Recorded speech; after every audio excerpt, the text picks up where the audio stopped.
to the Bayview Podcast with hosts Andrew Clark and Chris Emery. This is designed to be a discussion on all things life and faith. We hope this serves as a weekly resource and encouragement to you.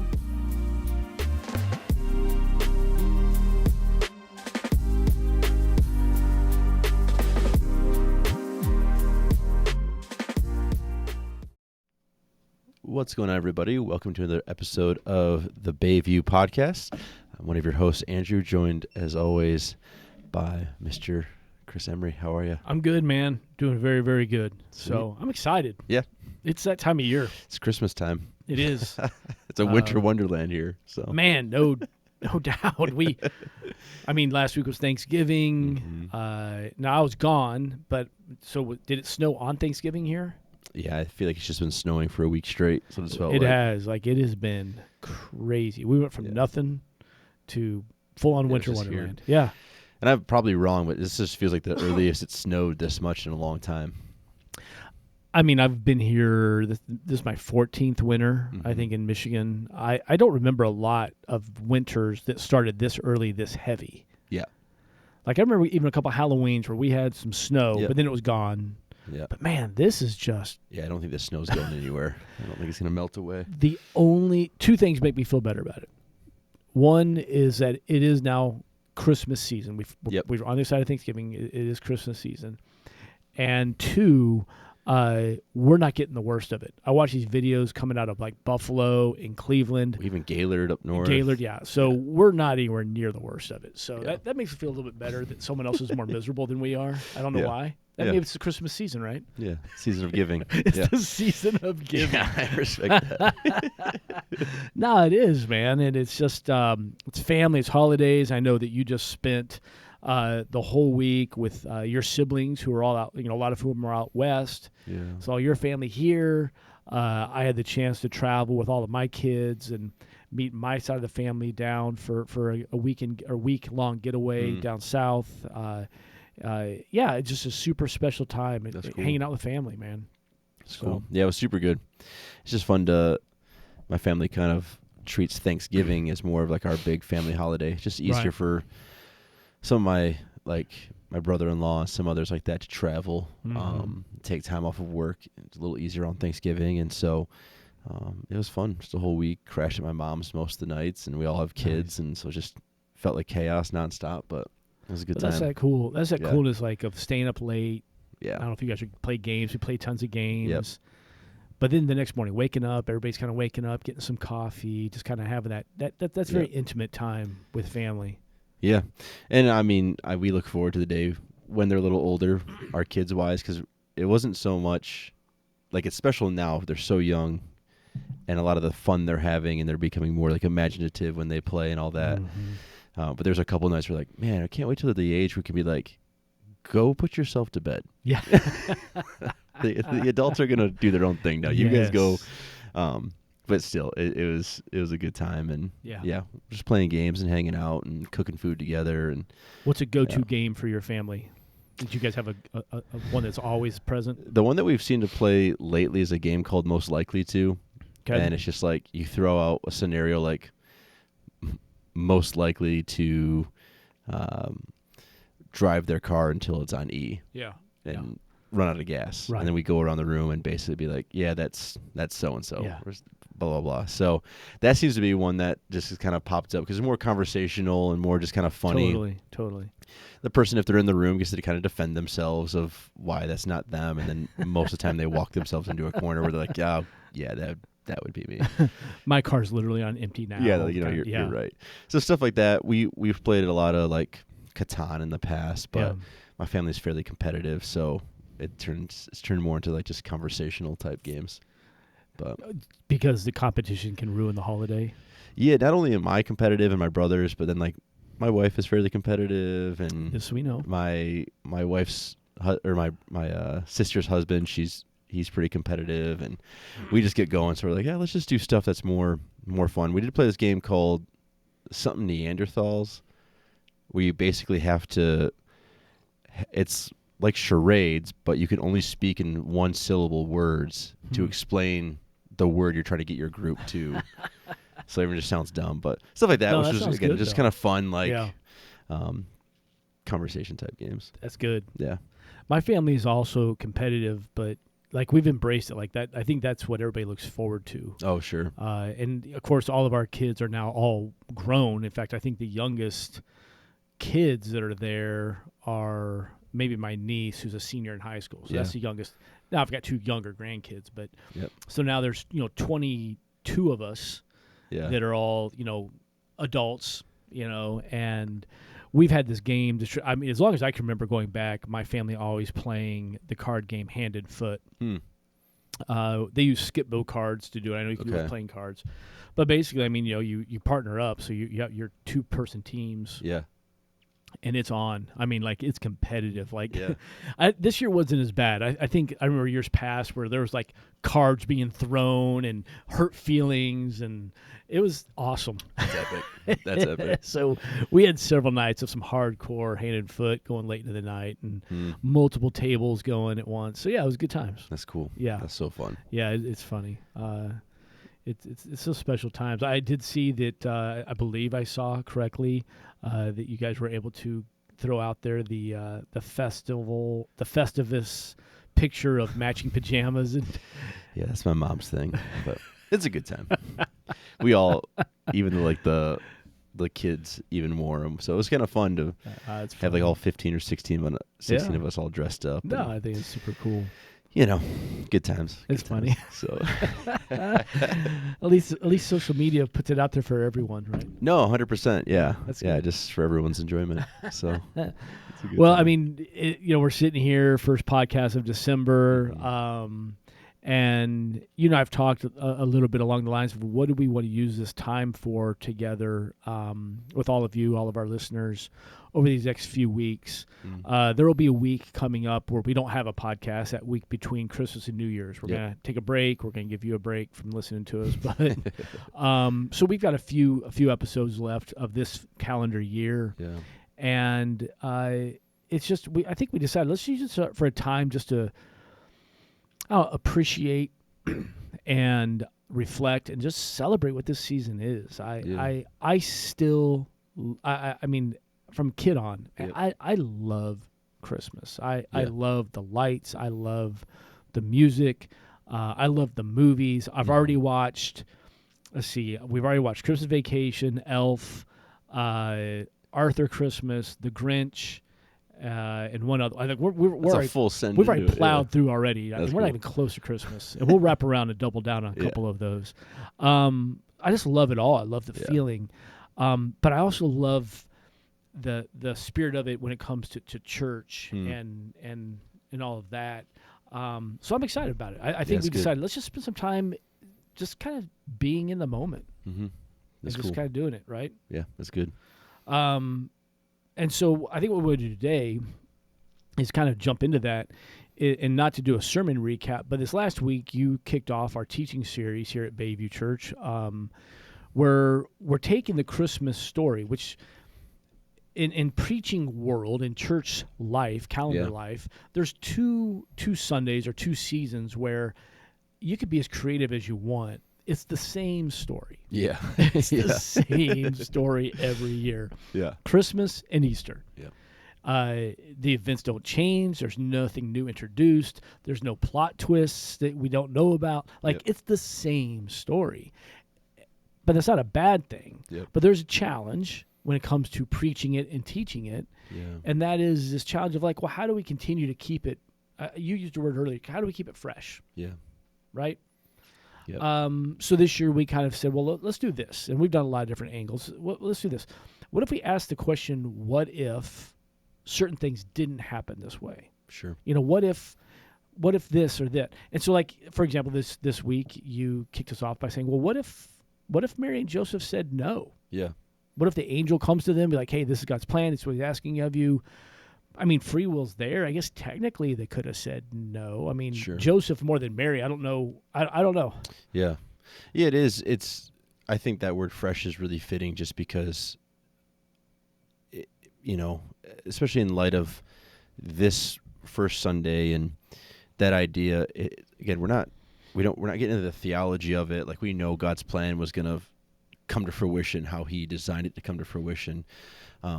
I don't know if Mary could have said no. Like Right. you said, I think it would have been, oh, I'm just pregnant. But it was more about like what their yes meant. Yeah. Right. Like them actually like just accepting like this is the call in their life.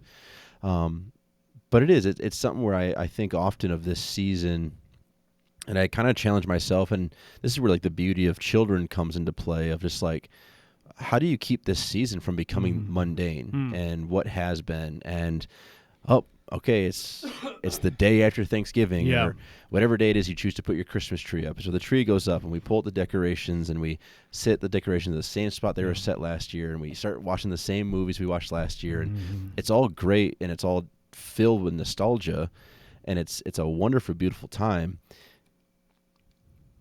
But do we just kind of go through the motions of it? Right. And even when we come into church, like you're saying, like we hear the Christmas story, and even said Sunday, I'm like, I bet you most people could probably get on stage and tell the Christmas story. Hands down. And it's like, but are we cautious enough to, and maybe that's not even the right word, but are we willing to not just let it become another part of the Christmas tradition?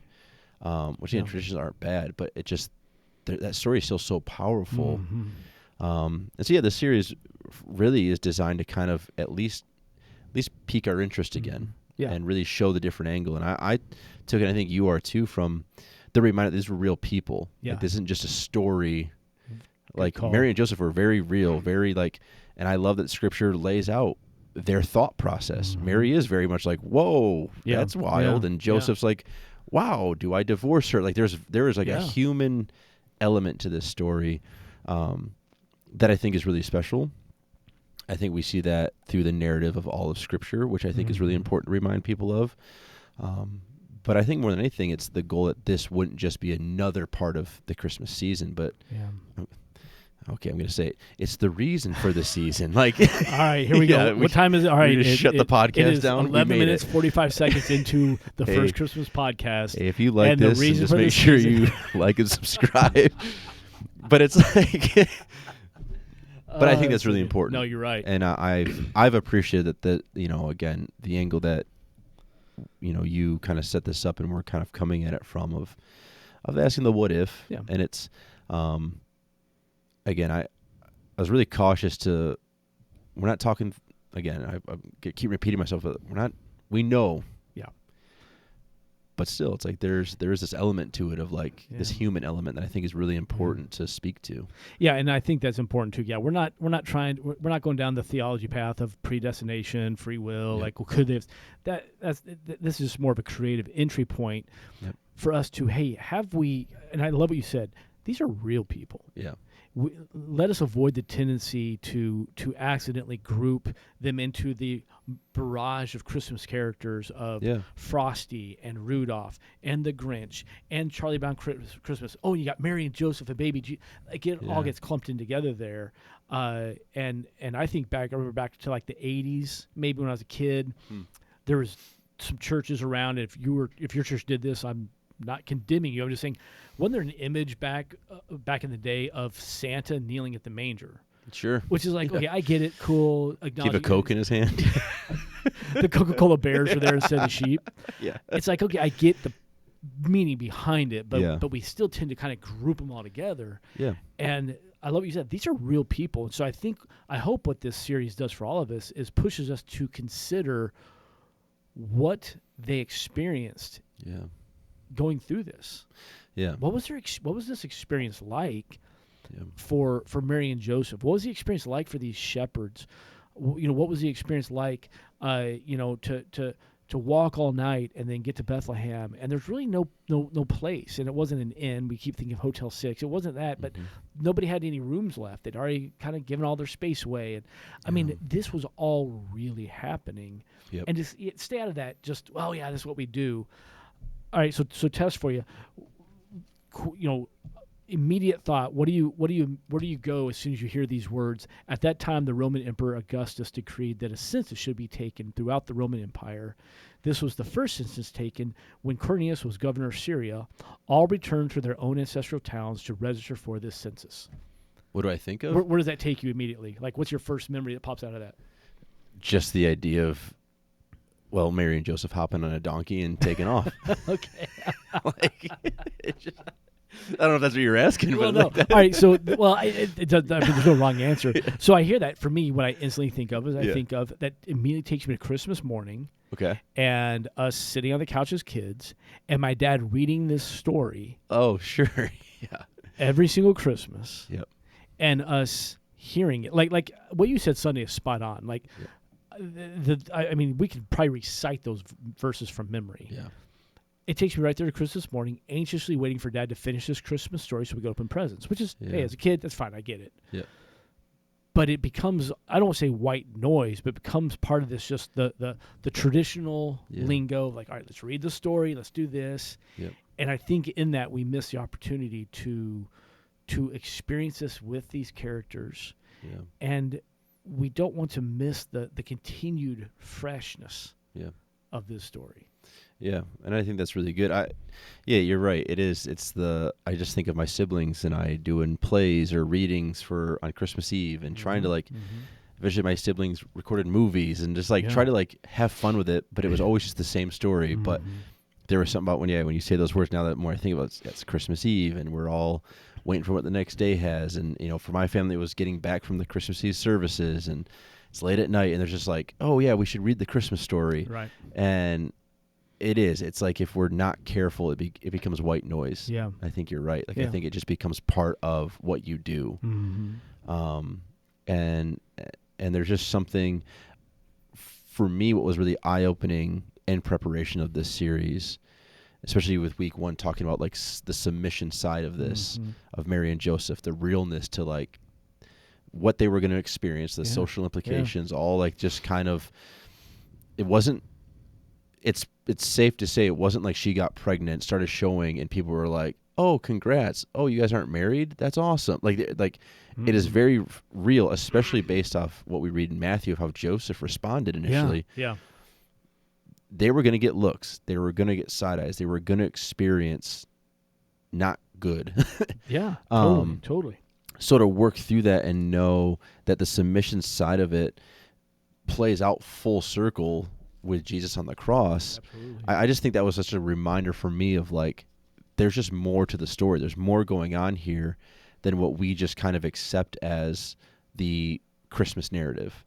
And I think that was such an eye opener of her initial step of saying, okay, let your will be, let your word be fulfilled, which for that meant watching her son die on a cross. Yeah. To fulfill the word. It's just that whole idea of this kicks off the rescue plan. Yeah. And so if there's no birth, there's no crucifixion. Yeah, so that push of don't just let this be another part of your Christmas traditions. Yeah. Yeah, and it's interesting. So, we talk about experiencing it this way. To bookend it, I think to the way we enter into the Easter season, we actually worked very hard to experience it. Yeah.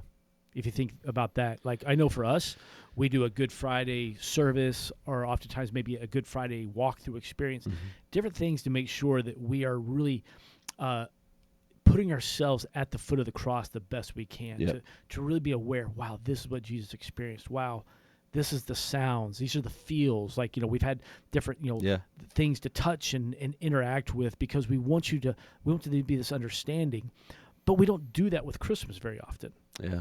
We don't talk about let's put ourselves in that place of where there's literally animals and they're kind of moving around and based on a little bit more knowledge we have of understanding of stables and the way homes were built at the time, the stable wasn't a cave off to the side like we often see. It was more likely the front section of a home. Sure. Is how they were built. But still, it's where the animals were brought to be warm. Yeah. The manger was a feeding trough. It was, and imagine, you've got 2 children, you've got another one coming on the way. Yeah. Imagine, your new little child is born here in the next month or so. Let's let that sink in for a minute. Yeah, that's crazy. You go from 2 to 3. But you don't have that bassinet quite ready. You don't have, not a great place. The house is already full of kids and family and everybody's there. So you're kind of put out into the mud room. Yeah.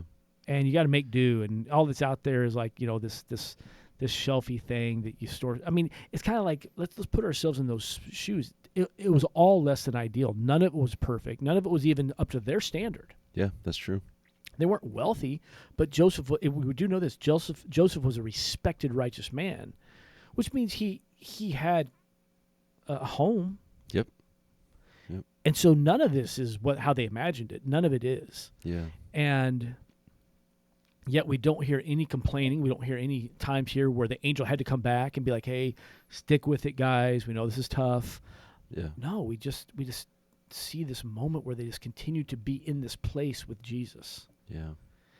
And so I think that's where I want us to go. That's where I want to go, maybe. Mm-hmm. Maybe I'm being selfish. Maybe this whole What If series is because I want to push myself into, I just want to be there. I want to experience it more. I want to appreciate this story more. The Christmas season comes and goes so fast. Yeah. And, before we blink, we'll be taking our trees down, taking down the lights. We'll move on into January, and now we're just waiting for the snow to end. And, man, somehow we moved through it so fast. Yeah, that's fair. But, man, what if? What if we just sat in each of these moments? And I think that's what we're hoping to do during this season. Yeah. You sat there this last week with Mary and Joseph as they had to really dig through, like, this is going to cost us a lot. Yeah. Saying yes to Jesus, saying yes to the Lord in this moment, man, this is not going to be easy or fun. Yeah. I mean, we know how people are. It's not like once the baby was born and then they got married and then they moved on. It's not like once he was 2 or 3, people stopped talking. Yeah, that's true. I mean, that's true. Gossips never die, at least in church. Yeah. Well, it's again a reminder of the Savior of the world wasn't born into comfort. Mm-hmm. Like he came into chaos. Yeah. And I think that's like, again, there's something so humanizing, like something so just like borderline comforting in it of like, okay, again, just that reminder of this wasn't some precious epic, which could have been, you'd assume would have been holy, like, he's born into a cloud and pillows and comfort. It's like he came into chaos. I just keep picturing like giving birth on your back deck surrounded by your animals. Yeah. Like your house, your cat neighbors. and your dog and your neighbors watching. Like that's the vibe they came into. Yeah. But I think it's that reminder of like, there's probably like an extra attention of the presence that Mary and Joseph had to give in that moment. Yeah. To be present, to put the distractions away. And I think for us, it's that same kind of challenge of like, be present, put the distractions away, like enjoy the season and what all that comes with this. But let's not let this story just, like we keep saying it, become another part of it. And what does it look like to really lean into it? Because it's really, this is a story of obedience and submission and surrender, as you talked about. And none of those things are actually all that flashy typically. Obeying Jesus, obeying God's commands, it's not flashy. Yeah. It's not glitzy. Yep. It's humble. It's quiet. It's behind the scenes oftentimes. Yeah. And I think this story paints that so well. Yeah. In the coming weeks we'll look at like, hey, what was it like for these shepherds? To really be pretty low down the social pecking order, to not really be respected. I mean, they weren't welcomed into high-end parties or anything, but but all of a sudden they're told about this and they just go. They just get up and go, which is bizarre. Yeah. And I you know what we don't find? We don't find any indication that the angel warned Joseph and Mary that they were coming. I don't think. Do we? I don't think there's any moment where he's like, hey, by the way. Yeah, did they take like a family photo and it was like. If they had selfies back then. Yeah, the angel's passing out. Like, listen, these guys are coming. Don't freak out. Yeah. They're going to stink because shepherds smell. Yep. They're going to be a little squirrely, a little wild-eyed. They've been up all night, but they're just coming to see the baby. Like, I mean, how's that play out, right? Just a friend inviting other people to come see your kid. That's, I mean, it was like, could have a couple visitors to the knock, hospital. Knock, knock. Hey, some angels told us we could find the baby here. But I mean, let's go back. Yeah. It's real people. This is real life. Yeah. Okay. Yeah. These shepherds show up like, hey. I mean, I was thinking through this.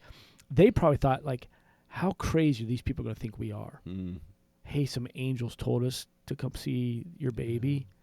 Not knowing that they were like, yeah, we get it. Angels told us we were going to have the baby. There's like that angle of like the saving grace of it, of like, an angel spoke to Mary and Joseph. Yeah. So maybe if they open with that. Yes. Like I feel like Mary and Joseph are like, cool. Like we're on the same. We're in the same thing. Yeah. Yeah, because a couple random guys just being like, "Hey, what up?" There's a kid here.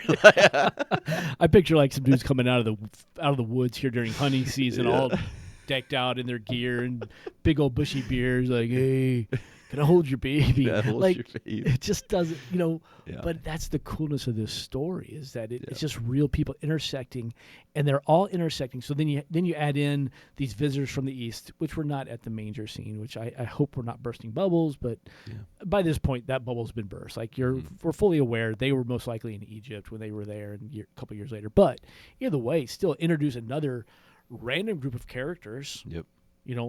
Now foreigners. Yep. Dressed differently, showing up, be like, "Hey, we're here to see your kid." Mm-hmm. Like, we've brought you the worst kind of kids' gifts, kids' toys. He can't put this in his mouth. Don't let him chew on the incense and the myrrh. It's really bad. But you see all this intersecting around Jesus. Yeah. And I think what we find from the very beginning when we look at through that filter is that Jesus was uniting the nations. He was the savior for all people from the very beginning. Yeah. All walks of life. Yeah, it's the intersection of Christianity, of faith, and which I think is, again, just a beautiful part of this story. Yeah. That speaks to the bigger picture of it all. It's not just a Jesus birthday, which is an epic celebration. It's like it is like the pushing forward of what it means to be a follower of Jesus. Like we get to begin to see played out right here, right now, and how, to me, it speaks to all the different angles of, it doesn't matter who you are, or where you're from, or how you were raised, like you can follow Jesus. Yeah, yeah. Well, and it was the final moment they had been building for centuries. I mean, think about everything that's happened from the fall of Adam and Eve in the garden through the entire Old Testament to the 400 years of silence between the Old Testament and the New Testament to now this. Yeah. And I mean, for God, now we're that home stretch. Now we're to the final 33 years. Yeah. I mean, that's nothing compared to how long it's been. It's like this birth. Yeah. Here we go. This is going to change. We say that all the time. And again, probably so much so it becomes white noise. Jesus changes everything because Jesus changed everything. Yeah, it's an entire new covenant, a new relationship with God because of Jesus Christ. Yeah, and that all happened here. I just think it's so extraordinary as we see all these characters coming together and just this whole story unfold. Yeah, I'm so excited about our live nativity that we do every year. Not just because it's fun, which it is. Yeah. And if you're not aware, we do a big outdoor live nativity, rain or snow, baby. Yep. Sunshine, darkness, whatever. And you get to watch this story played out in real life in front of you. Live animals, live people. I don't say actors, but live cast. That's good. Actor-ish. But it's meant to put Jesus into people's Christmas. It might not have it any other way. Yeah. But every year I stand there and I'm just like, wow, it still brings me there. I feel like, wow, this is a little sliver of what it may have felt like to be in that moment. We're cold. Yep. There are animals around, including a camel, both nights this year, so that's fun. Yep. But yeah, I look forward to that. I just stand there each year. I do my best to take a moment to get away from the running around that we're all doing, because hundreds and hundreds of people are here. Just stand there and take it in for a minute. Yeah, it's good. It's that I think in the end, it's a big call to just be present during this time. Yeah. And that I know that's easier said than done because there's just so many things to be done. Yeah. But it is. It's that reminder, that call that even in the midst of the chaos, like there's still this moment of like, okay, here we go. Like this is the ignition moment to everything that, the final countdown and to salvation. And there's just so much beauty in the story that, just don't let it become just another thing. Yeah. I picture that manger scene, that final, that night of his birth, as for some reason it's just a very quiet scene in my mind. Probably common. We sing Silent Night. We think of the silent, and I just think of the gentleness in the room, even when the shepherds arrive, who probably were not gentle people by nature. And there's just this general gathering around, just staring at this baby, which we all do, right? So when your new child is born, you're going to stare at her, right? It's a little girl. Yeah. You're going to stare at her. You're going to hold, right? You've been down this path I have. I remember when my kids were born, the first time I got to hold each of them, just I didn't have anything to say. I was just there. Yep. And you're just staring like, man. Yep. And this is all happening at a savior of the world level. And it's just peaceful. Yeah. It's just quiet. And I would encourage all of us this year to find our moments like that with Jesus, maybe. Yeah, that's good. Just find a time to just kind of join them there at the manger, kneeling at the manger, being there with Mary and Joseph and the shepherds and eventually the Magi, and maybe Santa Claus is there too. I don't know. Maybe the elves are there. I don't know. Everybody just kneeling around the manger. Yeah. But it's just this moment where don't try and explain it. Don't try and ruin it with words. Don't try and make it something that you want to. Just let it be what it is. This is the birth of baby Jesus. That's good. And it's a glorious event. Yeah, it's special. It is, man. Yeah. It's cool. It's why this is the best season of the year. It's got nothing to do with all the other good stuff. 100%. It's so good. Well, we're just going to keep taking time. I think in the coming weeks, we're just going to kind of share some different things about why this season is special. We're going to have some guests on to kind of share some of their thoughts. And, something about Christmas is it's just fun, too. And there's nothing wrong with having fun. So we're going to have some fun as well. Yeah, let's do it. We have Ugly Christmas Sweater Sunday coming up. I think we're going to have to do Ugly Christmas Sweater podcast. Yeah. We can find some. Yeah, I got a few stocked up, so without a doubt. Sweet. Awesome. Well, hey, we hope you are having a great day. We hope you're safe wherever you're listening from. If you're in the winter storms, good luck. Thanks for being with us today. Just kind of enter your heart. Let your heart kind of enter into this Christmas season in this peaceful celebration, what it's all about. It's gonna be a good season. 100%. So if you haven't done so, hit subscribe, whatever platform you're listening on. That way you never miss an episode of the Bayview Podcast. We'll be here next week. Can't wait to be back with you. Till then, it's Andrew, it's Chris. We are out of here, and we'll see you next time around.